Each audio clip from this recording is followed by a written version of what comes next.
শ্রোতা বন্ধুরা, অনিবার্য কারণে গল্প উদ্যোগের আসর দীর্ঘদিন স্থগিত থাকার জন্য আমি আন্তরিকভাবে দুঃখিত এবং ক্ষমা প্রার্থী।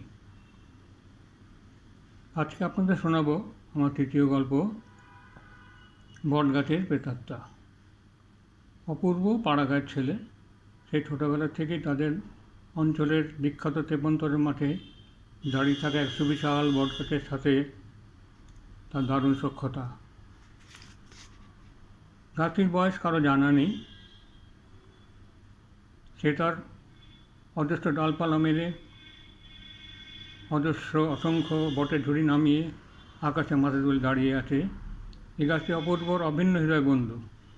তার যত কথাবার্তা, গল্প, সব কিছুই গাছের সঙ্গে। আর গাছটি যে অপূর্বকে পছন্দ করে সেটা প্রকাশ পেত অপূর্বকে দেখতেই। ডালপালা পাতা নেড়ে আনন্দ প্রকাশ করত, অন্তত অপূর্ব তাই মনে হতো।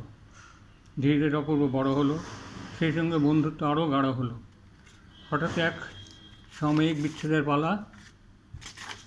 গায়ের স্থানীয় স্কুলের পড়াশোনা সাঙ্গ করে তাকে যেতে হলো শহরে পরবর্তী উচ্চশিক্ষার উদ্দেশ্যে। যাবার আগে বন্ধুকে বলে গেল, আবার দেখা হবে বন্ধু, তুমি আমার জন্য অপেক্ষা করবে কিন্তু।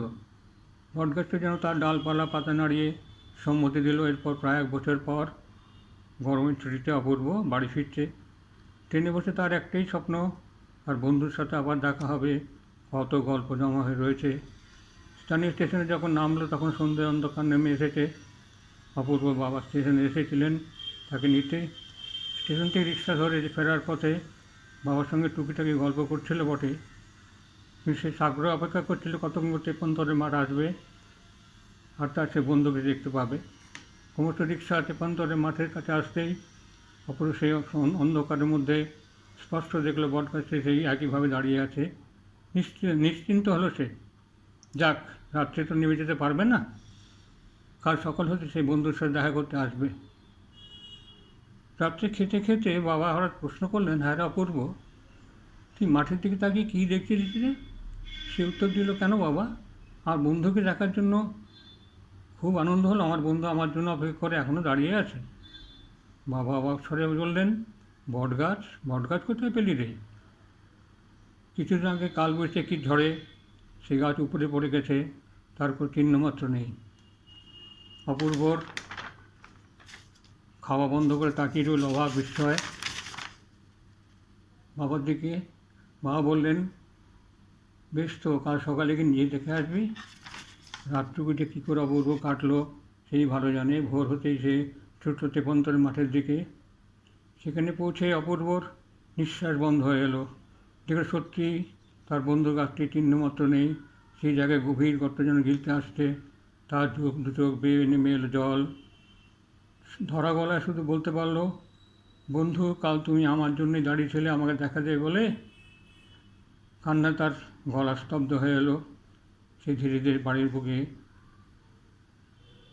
রওনা হলো। আমার গল্প এখানেই শেষ। যদি এই কাহিনী আপনাদের ভালো লেগে থাকে বা এই গল্প শুনতে ভালো লেগে থাকে তাহলে অবশ্যই শেয়ার করবেন, লাইক দেবেন, আর আমার চ্যানেলকে সাবস্ক্রাইব করে আমায় সাপোর্ট করবেন। আপনাকে সহযোগিতা করবেন। ভালো থাকবেন। আমি আমার পরবর্তী গল্প ভাগ্যদেবতা শিগগিরই ফিরে আসছি। ভালো থাকবেন। নমস্কার, ধন্যবাদ।